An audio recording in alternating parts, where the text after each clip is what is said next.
జయశంకర్ జిల్లా రేగొండ కేంద్రంలో ఎంఆర్పీఎస్ వ్యవస్థాపక మందకృష్ణ మాదిగ ఆదేశాల మేరకు మండల ఎంఆర్పీఎస్ అధ్యక్షులు చిలువేరు సంపత్ ఆధ్వర్యంలో లక్ష డబ్బులు వేల గొంతుకుల ముఖ్య కార్యకర్తల సమావేశం నిర్వహించగా ముఖ్య అతిథులుగా భూపాలపల్లి ఇన్ఛార్జ్ అంబాల చంద్రమౌళి పాల్గొని మీడియాతో మాట్లాడారు। ఈ సమావేశంలో రాష్ట్ర నాయకులు మైసా రమేష్, ఎంఎస్పీ జిల్లా నాయకులు భిక్షపతి, శ్రీనివాస్, 7 మండలాల అధ్యక్షులు కార్యకర్తలు పాల్గొన్నారు। మాదిగల ఐక్యత, మాదిగల ఐక్యత, మాదిగ ఉపకులాల ఐక్యత,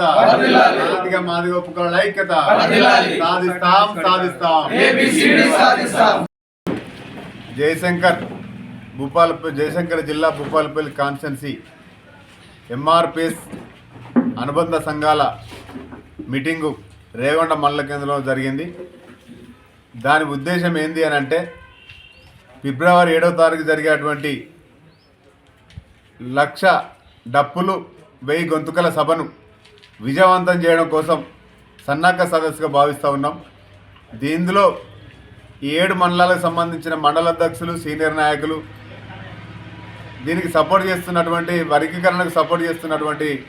కళాభిమానులు, కళా బృందాలు కూడా పాల్గొనడం జరిగింది। గౌరవనీయులు పెద్దలు మందకృష్ణ మాదిగ ఆదేశాల మేరకు ఈ మీటింగ్ పెట్టుకోవడం జరిగింది। మొన్న ఆగస్టు 1వ తారీఖు వచ్చినటువంటి వర్గీకరణ తీర్పును వ్యతిరేకిస్తూ కొంతమంది మాలలు వర్గీకరణ వద్దు అని చెప్పి మీటింగ్ పెట్టుకొని వర్గీకరణ వ్యతిరేకిస్తే ఈ దేశంలో ఉన్నటువంటి మేధావులు, కళాకారులు, రాజకీయ పార్టీలో ఉన్నటువంటి అందరూ కూడా వర్గీకరణ సరైన నిర్ణయం, వర్గీకరణ జరగాల్సిందే అని చెప్పి మేధావులంతా కూడా దేశం మొత్తం కూడా వర్గీకరణ జరగాలని చెప్పి కోడై కూస్తూ ఉన్నారు। కొంతమంది అయిన స్వార్థపరులే, అందరని నేను అంటలేను, స్వార్థపరులే వర్గీకరణ వద్దు అని చెప్తా ఉన్నాం। మందకృష్ణ మాదిగ ఏమంటున్నాడు అంటే, నాది నీకు వద్దు, నీది నాకు వద్దు, ఎవరి తమాషా ప్రకారం వాళ్ళు పాల్పంచుకుందామని చెప్పానంటే, ఇన్ని రోజులు వర్గీకరణ జరగకపోవడం వల్ల లబ్ధి పొందినటువంటి కొంతమందే దాన్ని వ్యతిరేకిస్తున్నారు కనుక ఏది ఏమైనా 30 సంవత్సరాల సుదీర్ఘ పోరాటంలో ఎన్నో ఇబ్బందులు, ఎన్నో అవమానాలు, ఎన్నో అడ్డంకులు ఎదురైనప్పటికీ కూడా రాజకీయ పార్టీగా మహాజన సోషలిస్ట్ పార్టీ పెట్టి కూడా రాజకీయ పార్టీ దిశగా అడుగులేసుకుంటూ ఎంఆర్పీఎస్ వర్గీకరణ కోసం ఆవిర్భవించినటువంటి ఎంఆర్పీఎస్ 30 సంవత్సరాల క్రితం ప్రకాశం జిల్లా ఇదిమూడి గ్రామం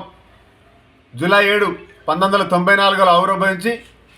రకరకాల పోరాటాలు, వర్గీకరణ ఏకైక లక్ష్యమైనటువంటి మాదిగ రిజర్వేషన్ పోరాట సమితి స్థాపించి అందులో భాగంగా అనేక వర్గాల కోసం, అన్ని వర్గాల ప్రజల కోసం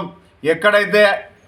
ఎంఆర్పీఎస్ అవసరం ఉంటుందో, ప్రజల అవసరాలు ఎట్లయితే ఉన్నాయో దాన్ని గమనించినప్పుడు మందకృష్ణ మాదిగ వృద్ధుల కోసం, వితంతుల కోసం, వికలాంగుల కోసం, గుండె జబ్బు పిల్లల కోసం, ఆకలికేకల పోరాట పేరుతోటి రేషన్ కార్డు కోసం, ప్లస్ తెలంగాణ కోసం చనిపోయినటువంటి అమరవీరుల కుటుంబాల కోసం కూడా మందకృష్ణ మాదిగ ఆధ్వర్యంలో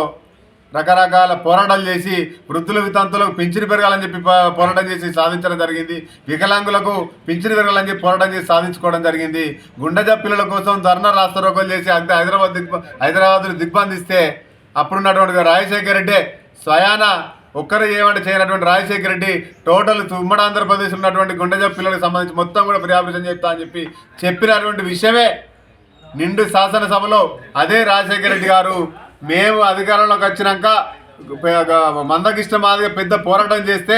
నేను గుండె జబ్బు పిల్లలకు అందరికీ ఫ్రీ ఆపరేషన్ చేస్తానని చెప్పిన ఈ ఆరోగ్యశ్రీ అనేది నా సొంత ఆలోచన కాదు, మందకృష్ణ మాదిగ చేసినటువంటి పోరాటమే ఈరోజు ఆరోగ్యశ్రీగా రూపకల్పన వచ్చిందని చెప్పి ఆ రోజు నిండు శాసనసభలో రాజశేఖర్ ప్రకటించడం జరిగింది। కాబట్టి రిజర్వేషన్ పోరాట సమితి, మాదిగ రిజర్వేషన్ పోరాట సమితి అనేది మాదిగ హక్కుల కోసం, వర్గీకరణ కోసం స్థాపించబడి తర్వాత అనేక వర్గాలకు ఏదైతే అవసరం ఉంటుందో ఆ అవసరాలను గుర్తించి రకరకాల పోరాటాలు చేసి ప్రభుత్వాల మెడలు వంచి ఆ పోరాటంలో విజయం సాధించినటువంటి చరిత్ర ఎంఆర్పీఎస్కు ఉన్నది కనుక